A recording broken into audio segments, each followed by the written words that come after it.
Bonsoir. Permettez-moi, avant de présenter Omar Ibrahim, de vous présenter succinctement l'Atelier des artistes en exil, dont je suis la directrice et la cofondatrice. Donc, l'Atelier des artistes en exil est né en 2017, après le constat fait que, comme ça a été dit à propos des chercheurs essentiellement, qu'un certain nombre d'artistes en exil se trouvaient sur le territoire français.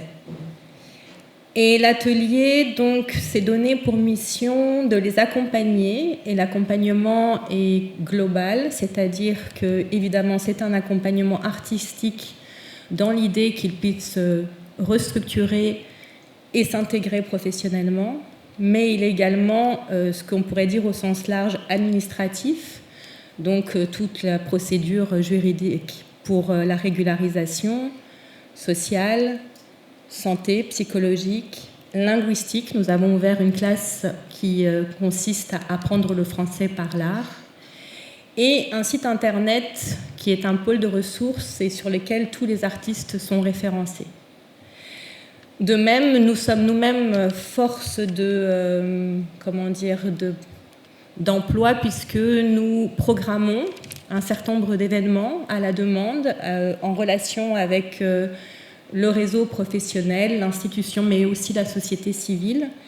Et nous développons un festival, Vision d'Exil, auquel je vous invite tous, puisqu'il va se dérouler pendant tout le mois de novembre dans différents lieux partenaires à Paris.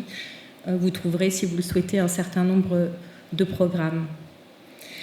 Dans les choses que nous souhaitons développer, et c'est là évidemment où on se rencontre avec le programme Pause, c'est la question de la transmission des savoirs dont les artistes sont dépositaires et des pratiques qui sont très particulières. Et comme on l'a dit, qui sont souvent le seul moment en exil où il est possible de perpétuer une certaine culture, notamment quand les cultures sont extrêmement menacées, voire empêchées. Je pense notamment aux Sahraouis, aux Ouïghours, aux Palestiniens, etc.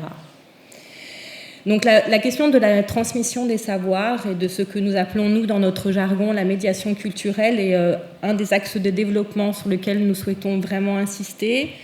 À ce titre, nous sommes devenus membres associés de l'ANDEA, l'Association nationale des écoles d'art, justement pour pouvoir essayer de mettre en place, d'un côté évidemment, la reprise ou la poursuite d'études pour un certain nombre d'artistes, mais également l'enseignement.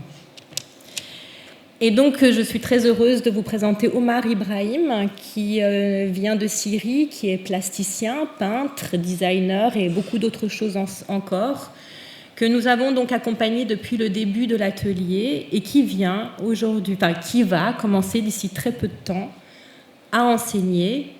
Et c'est quelque chose que nous souhaitons évidemment généraliser pour un très grand nombre d'artistes. Merci.